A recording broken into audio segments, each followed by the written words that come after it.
বাংলাদেশের পার্লামেন্ট 50 জন এমপি তৈরি করতে পারে নাই গত 53 বছরে, এখনো তৈরি করতে পারে নাই। আপনি এখনো তালিকা করতে পারবেন না যে গত 53 বছরের পার্লামেন্টে 50 জন এমপির নাম আপনি লিখবেন who really understood what is legislation, who really understood how to debate budget in the parliament. এখনো হয়নি। তো সেই পার্লামেন্টে আমি তো রাজনৈতিক কর্মী, আমি তো রাজনৈতিক দলের সব নেতা কর্মীকে অলমোস্ট চিনি, কারা এমপি মন্ত্রী হবে। এখনো বাংলাদেশে 100 জন এমপি হওয়ার মতো পুরুষ মানুষ নাই, এখনো নাই, যারা আগামী দিনে নমিনেশন পাবে এবং এমপি হবে।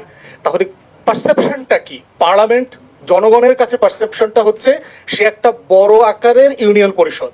গ্রামের মানুষ আসলে পার্লামেন্ট জিনিসটাকে কি বোঝে? যে আমার মেম্বার হইলো আমারে চাইল দেয়, আমার ইউনিয়ন পরিষদের চেয়ারম্যান হইলো আমার মেয়েকে উপবৃত্তির টাকা দেয়, আমার উপজেলা চেয়ারম্যান হইলো 5 কিলোমিটারের রাস্তা করে দিতে পারে, আর আমার সংসদ সদস্য হইলো সে আমার এই রাস্তাটারে বড় কইরা 4 লেন করে দিবে, আর আমার প্রধানমন্ত্রী হইলো পদ্মা সেতু করে দিবে। এই হইলো আমার গ্রামীণ জনগণের পারসেপশন অফ এমপিস। এখন সেই 12 কোটি জনগোষ্ঠীকে তো আপনি আগে ভোটার বানাইতে হবে, তারা তো ভোটার না। আপনি যদি লেজিসলেশন চান যে এমপির, তাকে তো ভোট দেওয়ার মতো ভোটার থাকতে হবে on the ground, and they are not there. আমি যে গত 5 দিন হাজার হাজার লোকদের সাথে কথা বলছি, nobody talked about Dhaka or urban politics or the legislation or the reforms, nobody. ভাই আমাকে দুইটা হাঁস দেন, আমার এক বান টিন দরকার। আমার এই বাড়ির রাস্তায় ইট ফালায় গেছে, 30 বছর হয়ে গেছে, এখনো এই রাস্তাটা পাকা হয় নাই। আমার মেয়ের উপবৃত্তিটা বন্ধ করে দিছে কারণ আমার এনআইডিতে বাপের নাম ভুল আসছে। আমার পাসপোর্ট ভিসা হয়ে গেছে কিন্তু এনআইডির সাথে মিলে নাই বলে এয়ারপোর্ট থেকে ফেরত দিছে। আপনি সমাধান করতে পারবেন কিনা? এভরিবডি আপনাকে জিজ্ঞেস করেন যখন এলাকায় যায়, বাংলাদেশে ভোটার নাই। Once you understand and accept the reality, তখন আপনি রিয়েল ইস্যুসগুলো অ্যাড্রেস করতে পারবেন। আপনি যদি একটু আপনাদের পার্টির তরফ থেকে এই প্রস্তাবটা কি হবে আমাদের সেটা পার্টি একটু বলেন, পজিশন এক থেকে মিনিটে একটু শেষ আমরা পার্টি পজিশন থেকে বলেছি যে একটা চেম্বার চাই, সংরক্ষিত আসনটাকে 50 থেকে আমরা 100 করার প্রস্তাব দিয়েছি, শুধু মেয়েদের জন্য না। এখানে যত পিছিয়ে পড়া জনগোষ্ঠী আছে, প্রতিবন্ধী, পাহাড়ি জনগোষ্ঠী, উর্দুভাষী কমিউনিটি, হিন্দু, খ্রিস্টান, বৌদ্ধ, হরিজন, যারা যারা আছে সবাইকে এখানে ইনক্লুড করেন এবং সেটা ফ্রেমওয়ার্কটা আলোচনার ভিত্তিতে তৈরি করেন।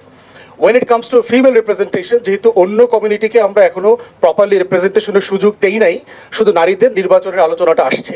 এইটার ব্যাপারে আমার প্রস্তাবনা হচ্ছে দুইটা আমাদের জায়গা থেকে। একটা হচ্ছে দলগুলোকে ফোর্স করা আপাতত 5 to 10% ডাইরেক্ট নমিনেশন দেওয়ার জন্য। আপনি বিয়ন্ড 10% চিন্তাই করতে পারবেন না। ওইখানকার পুরুষ যারা প্রার্থী আছে তারা পিটায়া ওই এমপির এলাকা ছাড়া করে দিবে প্রার্থীকে। Believe me, this is a reality on the ground. ওই সব দলের যারা পুরুষরা 17 বছর ধরে এমপি মন্ত্রী হইতে পারে নাই, ওরা মানে পার্কিং ডগসের মতো এখন বসে আছে এলাকাতে, পাগলা কুকুরের মতো বসে আছে ওইসব পুরুষরা, কাউকে দিবে না। একই দলের আরেক প্রার্থীকে মাইরা ফেলবে, এরকম প্ল্যান তারা করতেছে। আমি নিজে এলাকায় দেখে আসছি, মাইরা ফেলবে। সেখানে আপনি একটা মহিলা এমপি দিবেন, ওই এলাকা থেকে তুরির মতো উড়াই দিবে। তো আমাদের একটা প্র্যাগম্যাটিক প্রস্তাবনা হচ্ছে ন্যূনতম ধরেন আমরা 100 আসন থেকে যদি 50 জনকে মেয়েদেরকে দেই, 10% অ্যাটলিস্ট যেন ডাইরেক্ট ইলেকশনে আসে পার্টিগুলোকে, সেটার জন্য চেষ্টা করা। দ্বিতীয় অপশন হচ্ছে এই 10% যদি আপনি ডাইরেক্ট ইলেকশনে দেন, মেয়েদেরকে তার public safety, security, facilities, accessibility, এটার জন্য আরবান সিটগুলোকে নমিনেট করা দরকার বলে আমি বোধ করি।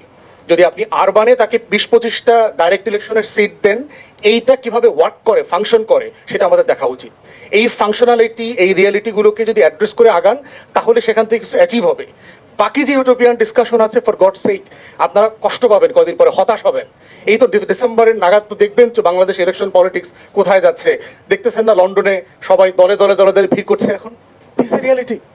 এরপরে কে পিটাইতে পারবে, কার গুন্ডা আছে। ইলেকশনের ভোটের রেজাল্টের দিন জানেন কি হয়? 200-500 লোক নিয়ে সেন্টার ঘেরাও করে রাখা লাগে, তারপরে কাস্তে আমদানি ঘেরাও করে রাখা লাগে। রিটার্নিং অফিসার রেজাল্ট ব্যালট গুনা দিতে হবে।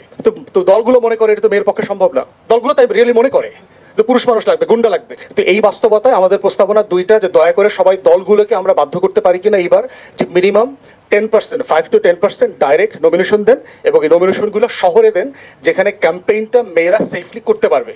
আমার গ্রামে, আমি আমার এলাকায় দেখেছি, পুলিশ কল করলে নদী পার হয়ে যেতে 6 থেকে 8 ঘন্টা লাগবে এমন এলাকাও আছে। মারামারি হলে আপনাকে সেফটি কিভাবে দেবে?